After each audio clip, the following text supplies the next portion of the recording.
Seigneur, ce soir, nous voulons que tu nous visites ce soir. Que ce ne soit pas une réunion comme d'habitude. Que ce ne soit pas un vendredi comme d'habitude. Car tu es le Dieu immuable, agissant de manière inhabituelle. Ainsi ce soir, Père, entre en scène, visite tes enfants, parle à tes enfants. Écarte l'homme qui va parler du chemin. Laisse que toi qui es le donateur, le don que tu parles. Et bénis tes enfants, Seigneur. S'il y a quelqu'un qui est venu avec un besoin, Seigneur, c'est toi le Jéhovah Jireh. S'il y a quelqu'un qui est malade, c'est toi le Jéhovah Rapha. Seigneur, s'il y a quelqu'un qui est troublé dans son foyer, c'est toi le Jéhovah Shalom. S'il y a quelqu'un qui a besoin de ta justice, c'est toi le Jéhovah Tikenu. S'il y a quelqu'un qui a les combats, c'est toi Jéhovah Sabaoth, Seigneur. Ainsi ce soir, nous tournons nos regards vers toi. S'il y a quelqu'un qui est perdu comme une brebis, c'est toi Jéhovah Rohi. Ainsi viens ce soir et parle-nous. Merci de l'avoir fait. Au nom de Jésus-Christ. Amen. Que le Seigneur Jésus-Christ vous bénisse. Que le Seigneur Jésus vous bénisse. Est-ce que tu peux saluer ton frère et ta soeur qui est à tes côtés? Dis-lui que Dieu te bénisse. Demande-lui, est-ce que tu es prêt pour écouter la parole du Seigneur? Amen. Salue ton frère avec joie. Alors je salue les hommes de Dieu au même moment, comme ils sont les plus proches. Que Dieu vous bénisse. Alors nous allons prendre nos Bibles dans Genèse chapitre 24. Prenons le verset 56. Merci Seigneur. Vous savez, mes bien-aimés, on ne s'habitue jamais avec la chair. Amen. Vraiment, on ne s'habitue jamais. Et s'il y avait même cette possibilité, c'est toujours quelque chose que les véritables hommes de Dieu enfouissent. Alléluia. Alors, Genèse chapitre 24, verset 56. Prenons, écoutons ce que dit la parole. La Bible dit ceci. Il leur répondit, ne me retardez pas, puisque l'Éternel a fait réussir mon voyage. Laissez-moi partir et que j'aille vers mon Seigneur. Alors il dit, appelons la jeune fille et consultons-la. Ils appelèrent donc Rebecca et lui dirent, veux-tu aller avec cet homme? Elle leur répondit, j'irai. Et ils laissèrent partir Rebecca, leur sœur et sa nourrice, avec le serviteur d'Abraham et ses gens. Ils bénirent Rebecca et lui dirent, ô notre sœur, puisses-tu devenir une millier de myriades, que ta postérité possède la porte de ses ennemis. Genèse 22, le verset 15. La Bible dit ceci, l'ange de l'Éternel appela une seconde fois Abraham des cieux et dit, je le jure par moi-même, parole de l'Éternel, parce que tu as fait cela et que tu n'as pas refusé ton fils, ton unique, je te bénirai. Je te multiplierai et je multiplierai ta postérité, comme les étoiles du ciel et comme le sable qui est sur le bord de la mer.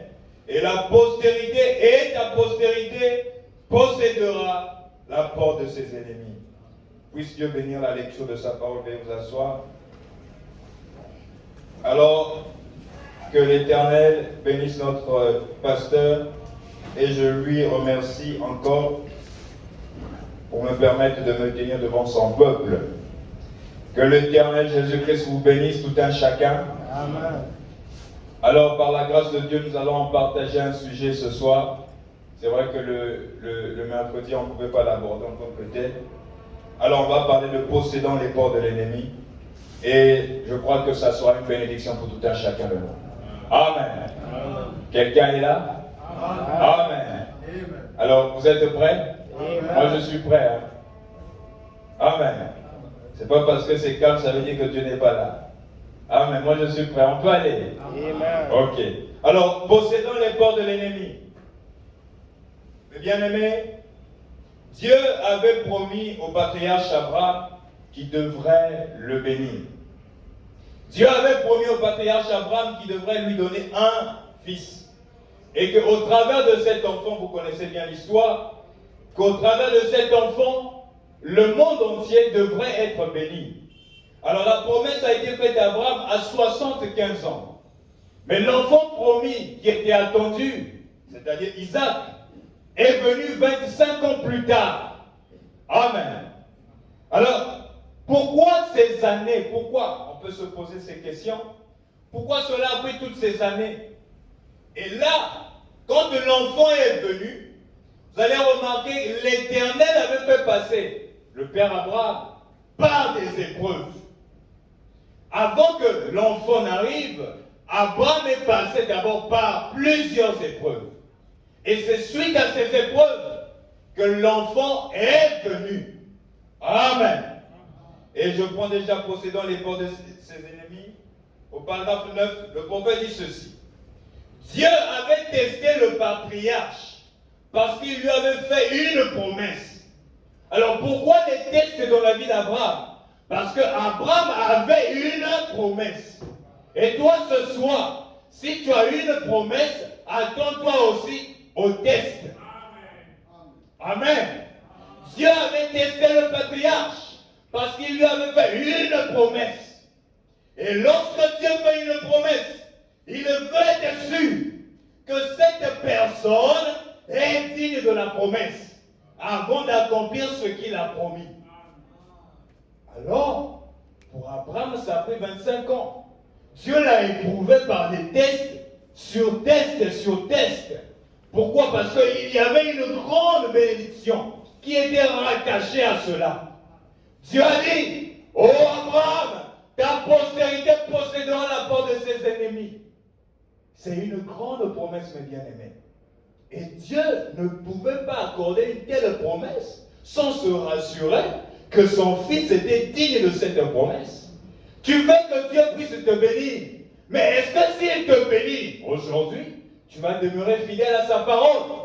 Amen. Amen. Tu soupires après le Saint-Esprit. Mais quand Dieu examine nos vies, est-ce que nous sommes dignes de recevoir sa promesse? Dieu veut être sûr que mon fils, que ma fille est digne de la promesse. Voilà pourquoi les épreuves. Et c'est par ces épreuves, quand tu passes par les épreuves et que tu triomphes de ces épreuves, tu démontres ta dignité. Amen. Mais pour gagner en temps, vous allez voir qu'Abraham a connu plusieurs épreuves, plusieurs tests dans sa vie. Mais il est passé par ce qu'on appelle par le test final. Et chaque sémence d'Abraham, nous sommes également appelés à passer par un test final. Et quel était le test final pour Abraham? Dieu le dit, je te donnerai un enfant. Et que par cet enfant, le monde entier sera béni. Le test final, le même Dieu qui promet cet enfant, va dire à Abraham, prends cet enfant, donne-le-moi en sacrifice.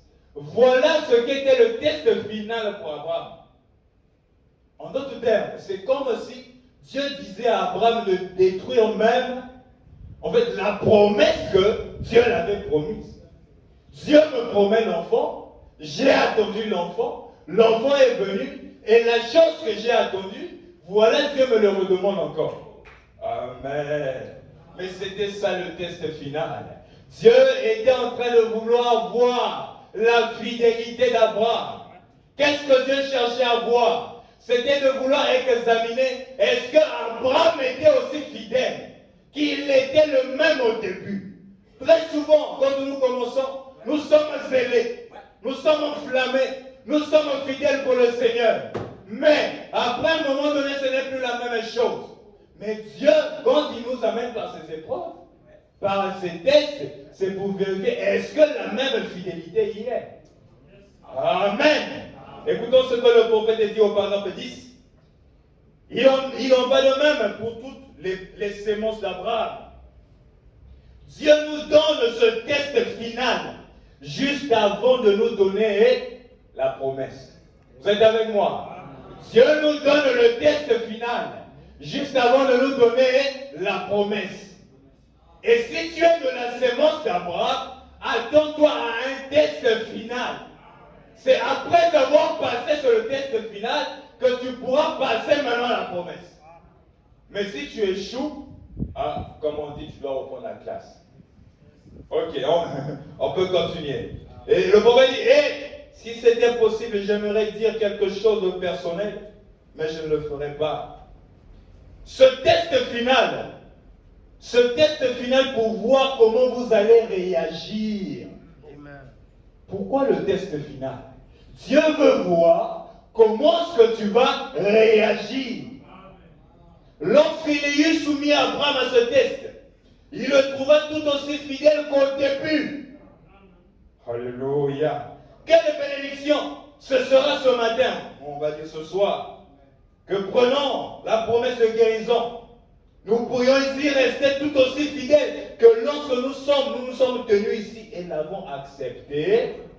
Est-ce que si Jésus venait ici ce soir, va-t-il trouver au milieu de nous cette même fidélité qui était là au commencement? Alors le test final d'Abraham, c'était pour tester cette même fidélité. Est-ce que la fidélité a changé? Est-ce que l'amour pour ton Dieu a changé? Alors donne-moi ton fils. Le voilà qui amène l'enfant sur la montagne. Oh, alors qu'il s'apprête à pouvoir tuer l'enfant, c'est la voix qui tombe du haut des cieux.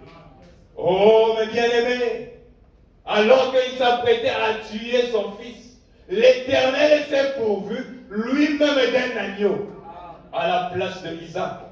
Alors, l'Éternel va dire à Abraham, oh Abraham, j'ai compris par là que ta fidélité n'a pas changé. J'ai compris par là que tu m'aimes. J'ai compris par là que tu es toujours fidèle. Et je le jure par moi-même. Oh, ta postérité ne possédera la porte de ses ennemis. Oh, il n'y a aucune porte qui ne va résister devant ta postérité. Je le jure par moi-même. Mais bien aimé, la postérité d'Abraham a eu cette promesse venant de l'Éternel. Et Dieu a juré sous serment. Et quand Dieu a juré, oh, dans les cieux, sur la terre, sous la terre, personne ne peut faire obstacle. Parce que c'est Dieu. Amen. Et vous allez remarquer, toutes les fois que les postérités d'Abraham, là je vais parler de la postérité d'Abraham dans la chair, toutes les fois que la postérité d'Abraham s'est retrouvée confrontée devant les portes, ils ont possédé la porte de leurs ennemis. Quand c'était devant la mer Rouge, Moïse devant la mer Rouge, et les enfants d'Israël, ils ont possédé la porte. Daniel dans la fosse au lion, il a possédé la porte. Les trois enfants hébreux, ils ont possédé la porte. Oh mes bien-aimés, la postérité a toujours possédé la porte. La promesse est restée valable. Dieu a toujours été fidèle. Et on a lu le mercredi où le prophète nous disait que la promesse est valable pour chaque porte. Peu importe la porte, que ce soit la maladie, la promesse ne change pas. Que ce soit le Saint-Esprit qui manque dans ta vie, la promesse ne change pas. Amen. La promesse est toujours valable. Mais bien aimé, moi ce soir, je ne veux pas m'attarder sur les enfants d'Israël. Amen. Eux, ils ont vécu, ils sont venus sur terre, ils sont passés. Mais je veux m'attarder sur vous. Et moi. Sommes-nous réellement la postérité d'Abraham? Amen. Ou qu'est-ce qui fait de nous postérité d'Abraham? Amen. C'est sur ça que nous allions aller. Bon, ceux qui étaient là le vendredi, le mercredi, ils ont déjà eu une idée. Mais on va quand même relire ça. Prenons nos Bibles en Galates. Galates chapitre 3. Galates chapitre 3, le verset 16, avant que nous puissions aller plus loin.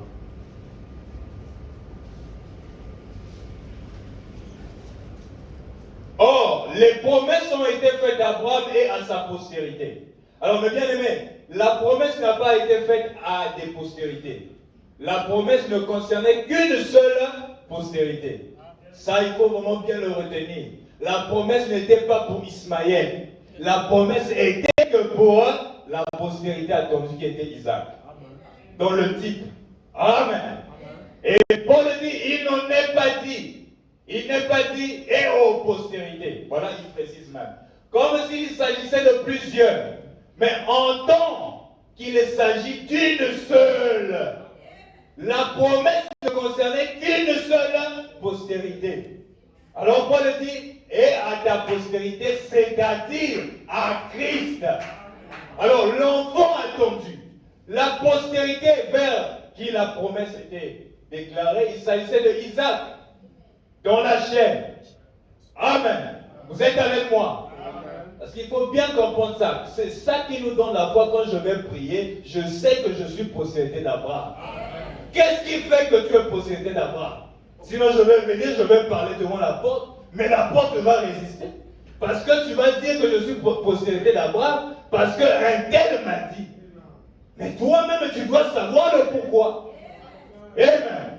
Alors la postérité d'Abraham, la véritable postérité d'Abraham, c'est Christ. Isaac n'était que le type. Mais le véritable Isaac, c'est le Seigneur Jésus-Christ. Et remarquez même, la promesse disait que par cette postérité, le monde entier devrait être béni. Je vous pose une question. Est-ce que par Isaac, le monde entier a été béni? Bon, chacun va répondre. Moi, je ne vais pas répondre. Vous avez la réponse. Mais, mes bien-aimés, je connais un homme par qui l'humanité tout entière a été sauvée. Amen. Et cet homme, c'est le Seigneur Jésus-Christ. C'est lui qui est la postérité royale d'Abraham. Et devant Christ, il n'y a aucune porte. C'est par là que ça commence. Il faut d'abord bien comprendre qui est réellement la postérité. C'est Christ qui est la postérité royale. Et devant Jésus, il n'y a aucune porte qui ne peut résister. Devant chaque porte qui est devant lui. Oh, regardons même seulement sa vie. Vous savez que Jésus n'a jamais prêché à un service funèbre. Amen. Frère Branham a prêché à des services funèbres. Mais Jésus n'a jamais prêché à un service funèbre. Pourquoi? Bien-aimé, il est la postérité d'Abraham. Il doit posséder chaque porte. Mais même la mort, c'est une porte. Oh, mes bien-aimés. Mais il doit posséder. Il n'y a aucune porte qui ne pouvait rester devant lui. Chaque fois qu'il rencontrait un mort, vous pouvez lire votre Bible. L'enfant de la veuve de Naïm, quand il l'a rencontré, il est revenu à la vie. Devant Lazare, il est revenu à la vie. Il n'a pas prêché à un service funèbre. Notre pasteur certainement. Moi j'en ai déjà prêché à un service funèbre. Notre prophète déjà, mais le Seigneur Jésus-Christ. Oh mes bien-aimés, il n'y a aucune porte qui ne peut résister devant lui. Mais qu'est-ce qui fait de toi et moi postérité d'Abraham? Qu'est-ce qui peut te donner la foi ce soir de parler à la porte qui est devant toi? Oh, mes bien-aimés, prenons Galates 3, le verset 26. Eh bien, vous voyez qu'il faut bénir les mercredis. Hein? Amen. Amen. Ceux qui fuient là, il faut bénir le mercredi. Parce que là, je suis encore un peu sûr. Alors, la Bible dit ceci. Il n'y a plus ni juif, ni grec. Il n'y a plus d'esclaves, ni libres. Il n'y a plus d'hommes ni femmes, car vous tous, vous êtes un en Jésus-Christ. Verset 29. Et si vous êtes à Christ, vous êtes donc la postérité d'Abraham. Si tu as Jésus-Christ, tu es donc ce soir la postérité d'Abraham. Mais comment devenons-nous à Jésus-Christ? C'est par le baptême du Saint-Esprit. Eh bien, aimé, en réalité, sans le Saint-Esprit, tu ne peux pas être la postérité d'Abraham. Amen. Parce que la postérité d'Abraham, dans la chaîne, ce sont les Juifs. Mais nous, cette postérité spirituelle, qu'est-ce qui fait de toi postérité d'Abraham? C'est le baptême du Saint-Esprit. Amen. Écoutons ce que le prophète lui-même dit, pour qu'on ne dise pas que Amen. Alors je suis toujours dans possédant les portes de l'ennemi, le paragraphe 35. Je vais directement à la partie essentielle. Le prophète dit ceci. C'est là où la véritable sémence d'Abraham fait reposer sa promesse. Parce qu'il ne peut pas être la sémence d'Abraham. Est-ce que je lis bien? C'est ça, hein? Oui. Ok. Bon, je vais lire là, c'est un peu. C'est là où la véritable sémence d'Abraham fait reposer la promesse qu'elle a. Parce qu'ils ne peuvent être la sémence d'Abraham que lorsqu'ils reçoivent le Saint-Esprit. Frère, tu ne peux que devenir la sémence d'Abraham que lorsque tu reçois le Saint-Esprit. Ok, paragraphe 52. Le prophète dit ceci. Le jour de la Pentecôte, il envoya le Saint-Esprit pour continuer parmi les nations à faire sortir une sémence de promesses. Pourquoi Jésus a envoyé le Saint-Esprit? C'était pour continuer à faire sortir une sémence de promesses. Et c'est cette possibilité que toi et moi nous avons maintenant d'être la postérité d'Abraham par le Saint-Esprit. Amen. Il dit pour donner aux nations et à ceux qui étaient bannis, pour leur donner à eux le baptême du Saint-Esprit, afin qu'ils aient part à la promesse. Amen. Ce soir, nous avons part à la promesse. Amen. Par le Saint-Esprit. Alors ce soir, si tu as un problème, tu te rends compte que tu as le Saint-Esprit. Oui, je suis la postérité d'Abraham. Je peux m'adresser à la porte avec foi, avec autorité. Mais mes bien-aimés, attendez-vous à des tests. Parce que si tu es de la sémence d'Abraham, le père, le patriarche est passé par les tests. Et toi, si tu es de la sémence, tu passeras aussi par les tests. Amen. C'est dans ces tests-là. Mais pourquoi même les tests? Frère Branham a dit que Dieu envoie les tests. C'est pour montrer au monde que nous sommes la sémence d'Abraham. C'est dans le test que tu vas témoigner cela aux yeux du monde. Amen. Oh. Alors, avant d'aller encore plus loin, maintenant, mes bien-aimés, le problème en fait, c'est quoi? Le problème, c'est que quand ces tests arrivent dans nos vies, c'est souvent là que vous et moi, on échoue. Amen. Quand de fois, les fans sont un peu bloqués, voilà, on oublie même la prière. On a échoué dans le test. Dieu a béni. Oh, on oublie même de donner la dîme. On a échoué dans le test. Amen. Le problème, c'est là que vous et moi, nous échouons très souvent. Mais la sémence d'Abraham, la véritable sémence d'Abraham, n'échouera pas. Oh, quand c'est difficile, j'oublie le chemin de l'église. Mais bien aimé, que ça soit facile, que ce soit difficile pour toi, la sémence d'Abraham reste accrochée à l'éternel. En fait, ces tests-là, Dieu est en train de t'éprouver. Il veut être sûr. Est-ce que mon fils, est-ce que ma fille est digne de la promesse? Amen. Alors prenons au paragraphe 59. Je vais vraiment m'attarder là pour que vous puissiez bien comprendre. Le prophète dit ceci. Mais lorsque les tests viennent, c'est là que nous manquons. Quand les tests viennent dans nos vies, c'est là que vous et moi nous manquons. Nous échouons. On se demande même, est-ce que ce Dieu est capable de résoudre tel problème? On commence à limiter Dieu à un certain niveau. Il peut faire ceci, il peut faire cela, mais ça c'est trop grand pour Dieu. Bien aimé, s'il y a des choses que Dieu ne peut pas faire, il ne peut pas jouer. Amen. Oh Seigneur. Il dit, mais je ne crois pas que la véritable sémence d'Abraham faillira. Elle restera tout aussi brave et fidèle qu'Abraham. La véritable sémence d'Abraham ne faillira pas. Amen. Parce qu'elle a la même sémence qu'Abraham. Abraham n'a pas failli devant le test. Il est resté fidèle jusqu'au bout. Jusqu'au test final. Mais est-ce qu'allons-nous rester fidèles jusqu'au test final? C'est là que le Seigneur nous attend. C'est là que le Seigneur Jésus-Christ nous attend. Il va amener un peu les tensions au milieu de nous. Oh, de fois il va même amener les tensions de l'église. Et Dieu va amener les tensions de l'église. Ne pensez pas que quand vous avez les tensions, que c'est le diable. C'est de voir Dieu qui permet.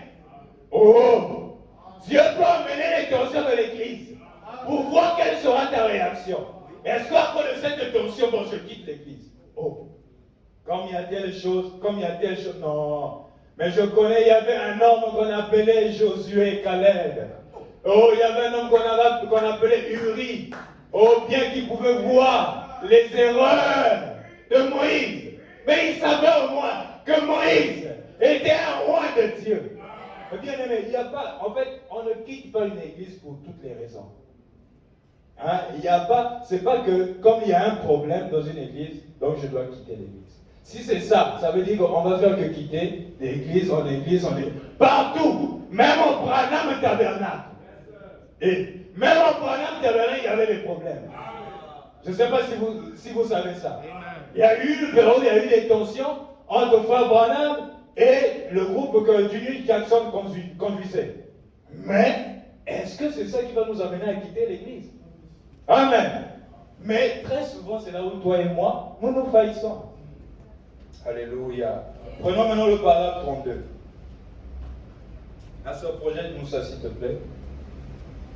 Lisons ça tous ensemble. On va voir là où le Seigneur nous emmène. Chacun va s'identifier lui-même. Le prophète dit je ne sais pas si c'est la même chose, une petite année, quelques années plus tard, quand survint les épreuves, écoutons, l'église fut tout ébranlée, car il est si facile pour une congrégation des gens de l'être. Lorsque quelque chose ne semble pas vraiment bien se passer comme prévu. Comme il y a ça ne va pas dans l'église, voilà, je sors.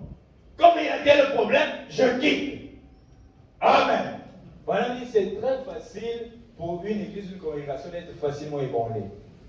Continue à descendre, ma soeur. Il dit, c'est Dieu qui fait en sorte qu'il en soit. Merci. Donc même les tensions de l'église, c'est Dieu qui fait en sorte qu'il en soit. Merci. Amen. Mais pourquoi Dieu fait ça? Dieu amène les tensions de l'église, car chaque fils qui vient à Dieu doit être mis à l'épreuve, éprouvé et testé.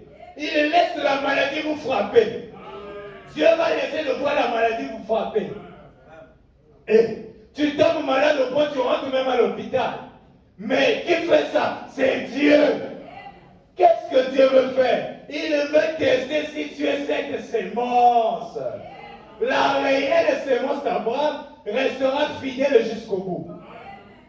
Amen. Il laisse les mots venir sur vous, pour vous tester et pour vous éprouver, afin de montrer au monde que vous êtes vraiment la sémence d'Abraham. Dieu veut montrer au monde que vous êtes la sémence d'Abraham. C'est par le test. Quand tu vas réussir au test. Mais si j'échoue au test, oh, mais tu n'es pas de cette sémence. La véritable sémence, elle reste fidèle jusqu'au bout. Dieu peut même amener que tu sois rejeté de tes parents. Et ça, moi, j'en connais. Rejeté de son père, rejeté de sa mère à cause du message. Mais Dieu veut vérifier si tu es réellement de cette sémence. Mais bien aimé, laissez-moi vous dire, la plupart des gens qui sont passés par ces épreuves-là, Dieu n'est jamais ingrat. Ce sont des gens que Dieu a toujours beaucoup bénis. En fait, plus que l'épreuve est grande, plus que la bénédiction qui vous est réservée aussi, elle est certainement grande. Vous pouvez faire ce constat. Ces gens qui sont passés par des très grandes épreuves, ce sont des gens que Dieu a tellement bénis. Quand je parle de la bénédiction, je ne parle pas forcément de l'argent. Moi, je m'attarde plus au spirituel. Amen. Oh. Tu peux descendre. Il le permet par sa volonté. Amen. Dieu permet ces choses. Gospel Tabernacle. En fait, moi, je veux que ça entre bien en vous. Que vous sachiez que même les problèmes de votre vie, Dieu le permet. Ça ne va pas de votre vie. Qui permet? C'est Dieu. Oh. Si je suis que la sémence d'Abraham, c'est Dieu qui va permettre cela. Des tensions dans l'église, c'est Dieu qui permet. Et c'est par ces tensions que Dieu est en train de nettoyer. La véritable sémence tiendra bon jusqu'au bout. Dans ces problèmes, la véritable sémence reste fidèle. Mais si tu n'es pas de la sémence, tu vas rétrograder. Il permet les désastres. Il permet que vos amis se retournent contre vous. Dieu peut permettre cela, que tes propres amis se retournent contre toi. Alléluia. Il permet toutes ces choses. et lâche le diable après vous pour vous tenter. C'est toujours Dieu. Et en fait, ce n'est pas Satan, mais c'est Dieu. C'est Dieu qui permet cela. Il dit, et ce dernier, là il parle maintenant de Satan. Donc Satan fera tout, sauf vous enlever la vie. Bien aimé, Satan fera tout, mais sauf vous enlever la vie. Peu importe l'épreuve, peu importe le test, Satan peut tout faire. Il peut t'amener à l'hôpital. Tu passes même par une opération. Tu as l'impression que tu ne vas pas sortir de là. Il peut tout faire, mais ta vie, ça il ne peut pas toucher. Ta vie est entre les mains de l'Éternel. La Bible déclare que nous sommes la prunelle de ses yeux. Et s'il y a quelque chose qu'un homme protège, ce sont ses yeux. Oh, mais bien aimé, tu es la prunelle des yeux de Dieu. Mais qui peut te toucher? Laissez-moi vous dire que même Satan, pour toucher à votre vie, il doit d'abord demander la permission à Dieu. Ça, vous le savez. Et même pour vous rendre malade, vous ne le savez pas. Satan doit d'abord demander la permission à Dieu. Prenons nos Bibles et lisons ça dans Job. Prenons Job chapitre 1er, vous allez voir. Alléluia. Job chapitre 1er.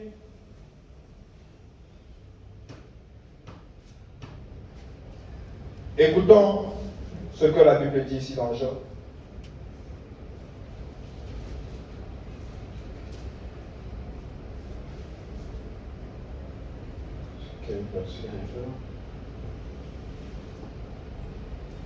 Je prends le verset 12. Bon, vous connaissez l'histoire. C'est Satan qui va dans la présence de Dieu. Et quand il va dans la présence de Dieu, il va... Eh bien, mais Satan va dans la présence de Dieu. Pendant qu'on est assis ici. Satan va dans la présence de Dieu. Amen. Alors au verset 12, la Bible dit, l'Éternel a dit à Satan. Donc prenons le verset 8. Satan dit, l'Éternel a dit à Satan, as-tu remarqué mon serviteur Job? Il n'y a personne comme lui sur la terre. C'est un homme intègre et droit, craignant Dieu, et se tournant du mal. Et Satan répondit à l'Éternel, est-ce une manière désintéressée que Job craint Dieu? Ne l'as-tu pas protégé lui, sa maison, et tout ce qu'il a lui? Tu l'as béni. Au verset 11. Mais, bien aimé, je ne sais pas si vous lisez bien, quand on lit cette histoire, on prête vraiment attention. Au verset 11, donc Satan est comme en train de vouloir convaincre Dieu. Est-ce que c'est pas parce que tu l'as donné ceci? Est-ce que c'est pas parce que tu l'as fait ceci? Mais, il dit, mais étends ta main, touche à tout ce qui lui appartient. Donc il est en train de demander la permission. Alléluia. Il dit, mais touche à tout ce qui lui appartient. Je suis sûr qu'il te maudira en face. L'Éternel dit à Satan, voici, tout ce qui lui appartient, je te le livre. Seulement, ne porte pas main sur lui. Et Satan se retira de devant la face de l'Éternel. Alors vous connaissez l'histoire. Satan a envoyé des difficultés. Les enfants de Job sont morts. Ses biens sont partis. Toutes ces choses sont parties. Mais Job n'avait pas maudit le nom de l'Éternel. Job est resté fidèle. Job, au contraire, il avait maudit le jour de sa naissance. Mais il n'a pas maudit l'Éternel. Maintenant, au verset 2, au chapitre 2, le même Satan revient encore. Eh bien, mais Satan va parler de toi à Dieu. Satan va parler de toi à Dieu. Et ma question ce soir, c'est de savoir si Satan va dans la présence de Dieu ce soir. Est-ce qu'il donnera le même témoignage de Job? Quand tu vois ta vie, est-ce que Satan donnera le même témoignage de toi ce soir? Alors au verset 1er, la Bible dit, les fils de Dieu vinrent un jour se présenter devant l'Éternel. Et Satan aussi vint au milieu d'eux, se présentant devant l'Éternel. L'Éternel dit à Satan, d'où viens-tu? Satan répondit, de parcours, et voilà. Le verset 3, l'Éternel dit à Satan, as-tu remarqué mon serviteur Job? Donc Dieu donne un bon témoignage de son fils. Oh, ce soir, est-ce que Dieu donnera un bon témoignage de toi? Alléluia. Dieu dit, il n'y a personne comme lui sur la terre. C'est un homme intègre et droit, craignant Dieu et se détournant du mal, il demeure ferme. Au verset 4, Satan répondit peau pour peau. Tout ce qu'il possède, tout ce que possède un homme, il le donne pour sa vie. Il dit, mais étends, comme là-bas tu enlevais sa richesse, étends maintenant ta main sur sa vie. Il touche ses os, touche sa chair. Là, ça concernait sa maladie qui devrait venir juste après. Donc Satan demande l'autorisation pour aller toucher la chair de Job. Alléluia. Il dit, l'Éternel dit à Satan, voici je te le livre, seulement épargne sa vie. Amen. Donc Dieu lui donne cette autorisation, mais il ne pouvait pas toucher à la vie de Job. Donc peu importe ce par quoi tu vas passer, ce par quoi l'Éternel va permettre que tu passes, mais il ne permettra pas à Satan de toucher à ta vie. Amen. Alors le test final. Si je suis de la sémence d'Abraham, je suis appelé à passer par ce test final. Chacun de nous est appelé à passer par ce test final. Et c'est en réussissant à ce test final que l'Éternel te donnera maintenant la promesse. Amen. Vous allez remarquer que même Rebecca est passée par le test final. Il y a un homme au nom de Eliezer qui est venu là où il vivait. Et cet homme lui dit que il y a un jeune homme qui aimerait te prendre pour époux, qui s'appelle Isaac. Et Rebecca n'avait jamais vu Isaac. Mais Eliezer a parlé tout simplement. Alors il fallait que Rebecca puisse décider. Rebecca, veux-tu aller avec cet homme? Oh, on appelle la fille. La fille a décidé de son propre gré. Elle a dit, oui, je veux aller. Oui, je veux aller avec cet homme. Alors le prophète nous dit, il en est de même pour chaque sémence d'Abraham. Dieu veut que chacun de nous le dise lui-même. Est-ce que je veux suivre le Seigneur? Oh oui, je le veux. Mais bien aimé, nous n'avons jamais vu Jésus. Nous ne l'avons jamais vu. Mais nous avons choisi de le suivre. De le suivre jusqu'au bout. Rebecca n'avait jamais vu son époux. Mais nous avons choisi. Mais il est écrit, heureux ceux qui croient sans avoir vu. Il y a une bénédiction qui nous attend. Bien qu'on ne l'a jamais vu, mais nous sommes bénis. Amen. Et quand elle est partie, même sa famille était tellement loin qu'on a béni Rebecca. Ses parents ont prié pour elle. Ils ont dit, Rebecca, puissent tes enfants posséder la porte de leurs ennemis. Et que par eux, il dit que tes enfants puissent être des milliers de myriades et qu'ils puissent posséder la porte de leurs ennemis. Amen. Amen. L'heure est déjà beaucoup avancée.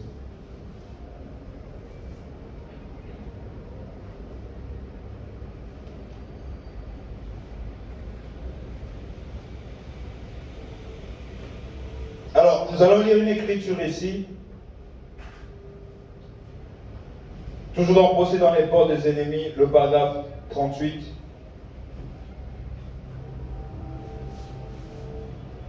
Lisons au paragraphe 38. Le prophète dit ceci. Voilà votre position ce matin.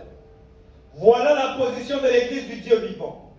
Peu importe ce que les autres disent, ou que le médecin dit, ou quoi que ce soit, ce que l'incroyant dit, nous sommes largement de taille à faire face à tout ce qui peut se présenter. Amen. Nous sommes la sémence d'Abraham et nous possédons la porte de nos ennemis. Quel que soit l'ennemi, Dieu a fait la promesse. Quel que soit l'ennemi, Dieu a fait la promesse. Oh, au paragraphe 39, le prophète dit que la guérison est notre possession. Amen. La guérison est notre possession. Le salut est notre possession. Le Saint-Esprit est notre possession. Peu importe la possession ou la porte qui est devant toi, Dieu a fait la promesse. Et la promesse est valable. Si c'est le salut est notre possession. Parce que nous sommes la sémence d'Abraham. Par Christ et Jésus. Par le Saint-Esprit en nous. Nous sommes la sémence d'Abraham. Oh, avant que nous puissions prier, mes bien-aimés, Ce soir, nous allons nous rapprocher devant toutes ces portes qui sont devant nous. Nous allons les posséder au nom de Jésus. Nous sommes entrés en 2026. Mais nous voulons qu'en 2026, que chaque porte qui sera devant nous, nous puissions les posséder. Nous ne voulons pas qu'une seule porte ne puisse résister devant nous. Amen. Le salut est ta possession. Le Saint-Esprit est ta possession. Mais c'est à toi de la posséder maintenant. Alléluia. Oh. Une autre caractéristique de la postérité d'Abraham, le prophète dit que la postérité d'Abraham ne regarde pas aux choses naturelles. Aujourd'hui, quand je regarde avec mes yeux, c'est impossible. Mais peu importe ce que les yeux te montrent, la promesse ne change pas. Oh, ils étaient devant, et ils étaient à la frontière du pays promis. Oh, l'homme de Dieu nous a parlé de ça dernièrement. Moïse envoyait des espions. Alors que les espions sont partis,